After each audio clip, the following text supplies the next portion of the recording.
The Biden administration leaves office in the US next month. US Secretary of State Antony Blinken set to be there as the US has announced $725 million of missiles, ammunition, anti-personnel mines and other weapons for Ukraine as they aim to bolster Kyiv before leaving office. The German Chancellor Olaf Scholz also announcing further equipment of €650 million to arrive this month. Well, let's cross then to the NATO summit in Brussels, speak to our correspondent Dave Keating, who joins us from there. Dave, it really is this summit, isn't it? Basically almost one item on the agenda, isn't it? Shoring up Ukraine?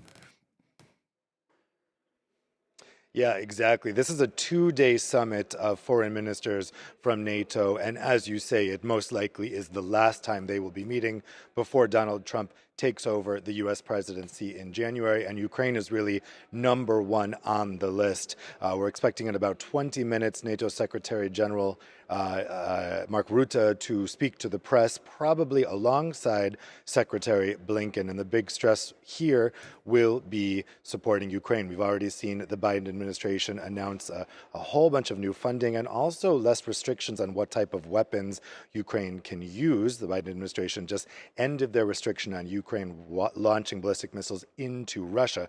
What's happening here is essentially the Biden administration is stacking up support for Ukraine before January, before Trump takes office, because the expectation is Trump will force a ceasefire, force a peace treaty, and that is not favorable to Ukraine. And so the idea is to put Ukraine in the strongest position possible by the time those talks start, so that Ukraine has to give up as little as possible in terms of territory or other concessions.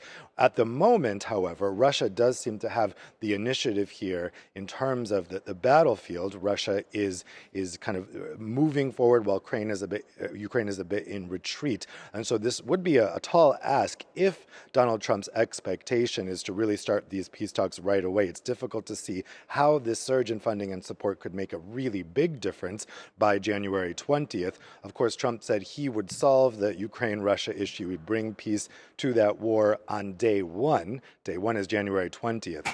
So they're doing what they can. But the idea here is really to put Ukraine in the best position possible once Donald Trump takes office, forces those talks to take place so that Ukraine doesn't have to give up too much in terms of territory, and ideally that Ukraine would not have to make a promise that it will never join NATO, which is certainly something that Russia wants in order to get a peace deal. And of course, David, it comes amid new fears as well for the whole of the future of NATO as Donald Trump comes in.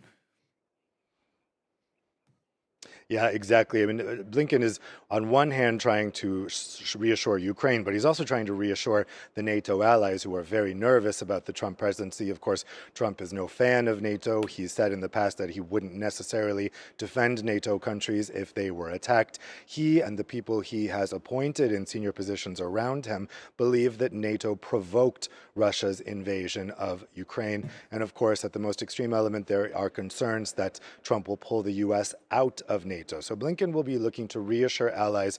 I'm sure he will be mentioning the congressional legislation that was passed during the Biden administration that would require congressional approval for pulling out of NATO. But I think also they're going to try to be strategizing on how to stroke Trump's ego.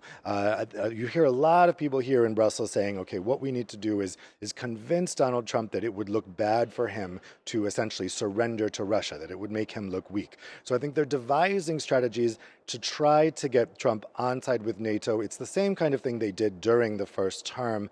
Mark Rutte certainly is trying to employ that strategy. Of Trump is very soon, of course, going to Paris for the reopening of the Notre Dame Cathedral. I suspect that French President Emmanuel Macron will be trying to stress the same message to him.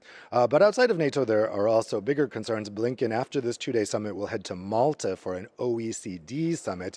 And there he's going to be having to reassure Europeans about the economic impacts of the Trump presidency, the possible trade tariffs. They're going to be looking to Antony Blinken for answers about what's coming. Unfortunately, he's not really going to be able to provide those answers because he's part of the outgoing administration. Dave, thanks very much. Dave Keating joining us live there from NATO's headquarters.